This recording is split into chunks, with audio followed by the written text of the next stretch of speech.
Class third students, आज हम हिंदी व्याकरण के पाठ 2 का अभ्यास करेंगे। वर्णमाला और मात्राएं। वर्णमाला अपने छोटे या बड़ा जो पढ़ते हैं उसे हम वर्णमाला कहते हैं, और उसमें वर्णमाला जो है 2 प्रकार की होती है। वर्ण मतलब 2 प्रकार के होते हैं, इसमें स्वर और व्यंजन। आपने इंग्लिश में सुना होगा वॉवेल्स, जिनसे हम स्पेलिंग बनाते हैं, ऐसे ही हिंदी में भी स्वर और व्यंजन दो होते हैं। 2 तरीके के वर्ण होते हैं। हमारे हिंदी वर्णमाला में 11 स्वर होते हैं। छोटा अ, बड़ा आ, छोटी ई, बड़ी ई, छोटा ऊ, बड़ा ऊ। र से ऋषि, ए, छोटी ए, बड़ी ए, छोटा ओ, बड़ा ओ। आपने इनकी मात्राएं पढ़ी हैं, आप थर्ड में आ गए हो। अब होते हैं व्यंजन, जिनको हम कहते हैं कॉन्सोनेंट्स अपने इंग्लिश में, और हिंदी में कहते हैं व्यंजन। हमारे वर्णमाला में 33 मूल व्यंजन होते हैं, और स्वर कितने होते हैं? 11, और व्यंजन 33। इसके बाद देखिए, एक होता है आपके छोटी अंग, और इसको आप बोलते हो बड़ी अंग। इनको हम कहते हैं आयोगवाह। ये न स्वर होते हैं और ये ना तो व्यंजन होते हैं।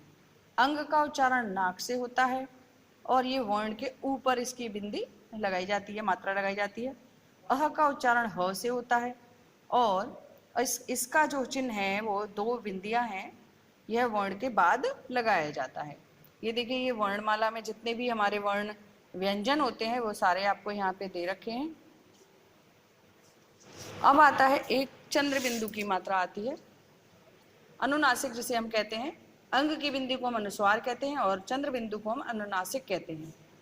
ड़ और ढ ये 2 हमारे अतिरिक्त व्यंजन हैं, और इनसे कभी भी कोई अक्षर शुरू नहीं होता। ये हमारे श, क्षत्रिय, त्र, त्रिशूल, ज्ञ, ज्ञानी, श्र, ये हमारे संयुक्त व्यंजन होते हैं। संयुक्त व्यंजन मीन्स 2 व्यंजन से मिलकर बने हुए। क, आधा क और श। क के नीचे ये जो लाइन है ये क्या है? हलंत है, यानी कि आधा क है। क, आधा क, और श षटकोण को मिलाकर बना शा, क्षत्रिय। आधा त और र को मिलाकर बना त्र, त्रिशूल। आधा ज और य को मिलाकर बना ज्ञ, ज्ञानी।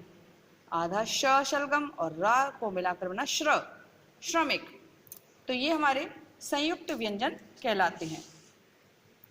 अब देखिए, मात्राएं।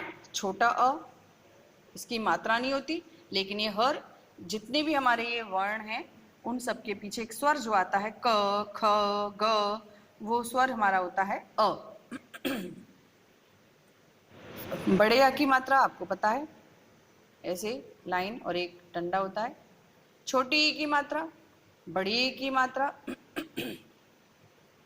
ये देखिए वर्ण के पीछे लगती है, और छोटी ई की मात्रा वर्ण के आगे लगती है। छोटे ऊ की मात्रा, बड़े ऊ की मात्रा, रो से ऋषि, ए, छोटी ए, बड़े ए की मात्रा, छोटे ओ की मात्रा, बड़े ओ की मात्रा। और इसके बाद देखिए, ये आपके वही जो मैंने आपको बताया, अनुस्वार और अनुनासिक, ये उसकी मात्रा है। कहाँ कैसे इनसे शब्द बनते हैं और कहाँ लगती हैं? कंगन, हंस, अतः। जो विसर्ग चिन्ह है इसका उच्चारण जो होता है वो ह में आता है।